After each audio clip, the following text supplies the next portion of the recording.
ఈ ఎన్నిక కన్నా ఇది పోరాటం అనొచ్చు. ఈ పోరాటంలో మిమ్మల్ని జీరో చేయడానికి కావచ్చు, ఓడించడానికి రాత్రికి రాత్రే పోస్టర్లు వెలుస్తున్నాయి. అంటే మీరు బొగ్గు కాంట్రాక్టర్ కోసం అమ్ముడుపోయాని, 22,000 కోట్లు మీకు మోడీ నుంచి వచ్చాయనేసి, 18,000 కోట్లు ఆల్రెడీ తీసుకున్నారనేసి ఇట్లా రాత్రి రాత్రే పోస్టర్లు వేస్తున్నారు. ఇటు తాజాగా ఓటేస్తున్నారు. దుబ్బాక హుజురాబాద్ ప్రజల పేరిట మేము మోసపోయాము, మీరు మోసపోకండి అంటూ, అంటే మిమ్మల్ని పరోక్షంగా మిమ్మల్ని గెలిపించకూడదు అంటూ కూడా పోస్టర్లు రాత్రి రాత్రి వేస్తున్నారు. ఏమి అసలు ఎప్పుడు కూడా ఇలాంటి సంస్కృతి చూడలేదు. అసలు ఫస్ట్ పాయింట్, కేసీఆర్ మాటలు, కేసీఆర్ హామీలు, ఇచ్చిన హామీలు విఫలం కావడంతో తెలంగాణ ప్రజలు కేసీఆర్ని నమ్మే పరిస్థితిలో లేరు. నెంబర్ 1. నెంబర్ 2, నేను అమ్ముడు పోయినా అని చెప్పిన దానికి నా సమాధానం, మీ దగ్గర ఏమన్నా ఆధారాలు ఉంటే చూపించమని చెప్పిన. నెంబర్ 2, లేవు ఆధారాలు, రాజకీయంగా ఎదుర్కోలేక ఏదో దుష్ప్రచారం చేస్తుర్రు. నెంబర్ 3, తప్పు చేసిన వ్యక్తి పదవికి రాజీనామా చేసి పార్టీ మారి ఎన్నికలకు పోడు, అంత ధైర్యం ఉండదు. అమ్ముడు పోయేవాడిని అయితే 12 మంది ఎమ్మెల్యేలు టీఆర్ఎస్ పోయినప్పుడే నేను పోయేవాడిని. నేను పార్టీకి పదవికి రాజీనామా చేసి ఎన్నికలకు పోతున్నా అంటే నేను మా మునుగోడు ప్రజలు తలదించుకునే పని ప్రాణం పోయినా చెయ్యను. నన్ను కొనే శక్తి లేదు. ఎప్పుడు ఈ కల్చర్ చూడలేదు, ఈ సంస్కృతి చూడలేదు. ఇట్లా పోస్టర్లు వేయడం అంటే దుబ్బాక హుజురాబాద్ ప్రజల పైన కూడా పోస్టర్లు వేస్తున్నారు కదా, ఏంటి కల్చర్ అంతా? ఇగో వాళ్ళు ఎన్ని పోస్టర్లన్నీ వేసుకొని ఇవ్వండి. నవంబర్ 3వ తారీఖు నాడు కేసీఆర్ పోస్టర్, కేటీఆర్ పోస్టర్, వాళ్ళు ప్రజలు గోడలకు కత్తిస్తారు. ఆ రిజల్ట్ సోషల్ మీడియాలో ఒకటి ట్రోల్ అవుతుంది. రాజగోపాల్ రెడ్డి ఏ గ్రామానికి వచ్చినా ప్రచారంలో అడ్డుకోండి, అడ్డుకున్న వారికి ఒక్కొక్కరికి 5,000 ఇస్తామంటూ టీఆర్ఎస్ కూడా పురమాయిస్తున్నట్లు కూడా ప్రజల్ని సోషల్ మీడియాలో వైరల్ అవుతుంది. అవును, కొంచెం దుర్మార్గులు అడ్డుకుంటారు. అడ్డుకున్నంత మాత్రం యుద్ధం ఆగదు కదా. ఓకే, లక్షల మంది అభిమానులు నా కోసం ప్రాణం ఇస్తేందుకు రెడీగా ఉన్నారు. నేను వాళ్ళ కోసం పదవి త్యాగం చేసి పోరాటం చేస్తున్నా కాబట్టి ఓ 10 మంది 20 మంది మా అడ్డం తగులుతున్నారు, మా మీటింగ్లు డిస్టర్బ్ చేస్తున్నారు. ఆయన ఏం కాదు, మాకేం నష్టం లేదు. తెలంగాణ ప్రజలు, మునుగోడు ప్రజలు ఈ ధర్మ యుద్ధంలో అందరు పాల్గొంటారు, ధర్మం వైపు ఉంటారు, ధర్మాన్ని గెలిపిస్తారు, కేసీఆర్కి బుద్ధి చెప్తారు. Thank you. ఒక చిన్న అంశం సార్, ఒక చిన్న డౌట్. నిన్న జరిగిన ఒక సంఘటన, అది గేమా లాంటి మిమ్మల్ని ఇరికించడానిక ఏంటనేది అర్థం కావడం లేదు.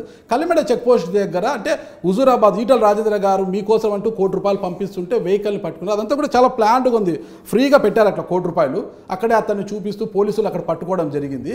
అంటే ఏంటి అసలుకి ఇది? నిజంగా మీకోసమే వస్తున్న డబ్బా, లేకపోతే మిమ్మల్ని ఇరికించడం, మిమ్మల్ని బ్యాడ్ చేయడానికి కేసీఆర్ గారు కావచ్చు, టీఆర్ఎస్ వర్గాలు చేస్తున్న పథకం అంటారు? అది నిజంగా దోసుకున్న డబ్బు 8 ఏళ్ళ నుంచి ఎవరి దగ్గర ఉందో తెలంగాణ ప్రజలకు తెలుసు. అవినీతి సొమ్ము తీసుకొచ్చి ప్రలోభాలు పెట్టి బెదిరించి గెలవాలని చూస్తున్నది టీఆర్ఎస్ వాళ్ళే అని మునుగోడు ప్రజలందరికీ తెలుసు. అటువంటప్పుడు వాళ్ళే కుట్రలు చేసి, కుతంత్రాలు చేసి, ఏదో మమ్మల్ని ఇరికించి దుష్ప్రచారం చేసి ప్రజల్ని తప్పుదోవ పట్టే ప్రయత్నం చేస్తారు. కానీ మునుగోడు ప్రజలు నమ్మరు. అంటే మీరు సిట్టింగ్ ఎమ్మెల్యే, అంటే డబ్బులు పంచే అవసరం మీకు ఉందంటారా?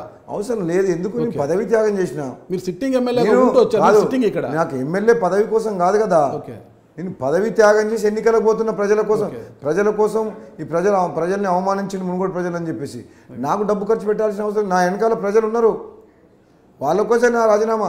టీఆర్ఎస్ వారు ప్రజలకు నోట్లు పంచుతుంటే రాజగోపాల్ రెడ్డి గారు మాత్రము ప్రజలకు సేవ చేయడానికి అంటే ఉదారంగా డబ్బులు ఇస్తున్నారు అంటున్నాడు. అంటే మీ చేతికి ఎమక లేదు అంటే, నరం లేదంటారా, ఎమక లేదంటారా? చేతికి ఎమక లేదు. ఒకటి, కొర్రతాండ అనే గ్రామంలో దాదాపు అనారోగ్యం పాలైన ఒక 6 మంది మహిళలకు కూడా మీరు ₹1,00,000 చెప్పిన ఒక్కొక్కరికి ఆర్థిక సాయం చేశారు. ఒక ఆశా కార్యకర్త కూడా తన కుమార్తె పెళ్లికి పాపం చాలా ఇబ్బందుల్లో కూడా వెళ్ళి ₹3.5 లక్షలు, అంటే ఇది ఇప్పుడు కాదు, గతంలోనే ₹3.5 లక్షల ఆర్థిక సాయం చేశారంటున్నారు.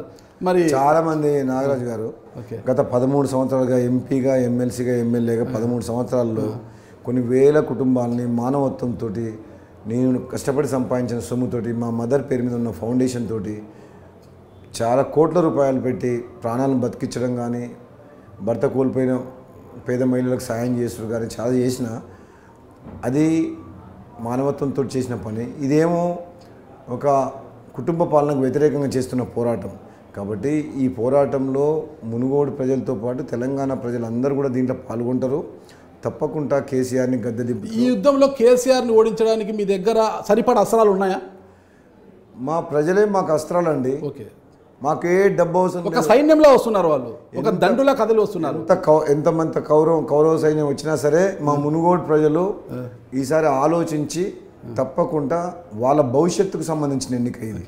వాళ్ళని అవమానించినందుకు వచ్చిన ఎన్నిక, ఈ ప్రాంత అభివృద్ధికి సహకరించినందుకు వచ్చిన ఎన్నిక. కాబట్టి ఈ ప్రాంతం అభివృద్ధి కావాలి, తెలంగాణలో ప్రజాస్వామ్యం నిలబడాలంటే, మళ్ళీ పునరుద్ధరించాలంటే, ఎందుకంటే ఇప్పుడు అరాచక పాలన నియంతలాగా పరిపాలిస్తుంది, ప్రజాస్వామ్యం లేదు ఇక్కడ, మన ప్రతిపక్షం కూడా లేకుండా పోయింది. కాబట్టి ఇప్పుడున్న పరిస్థితిలో 100% మునుగోడు ప్రజలు ఇచ్చే తీర్పుతోటి తెలంగాణలో మార్పు వచ్చి రాబోయే రోజుల్లో భారతీయ జనతా పార్టీ కేంద్రంలో అధికారంలో ఉంది, రాష్ట్రంలో కూడా కాషాయ జెండా ఎగురుతుంది.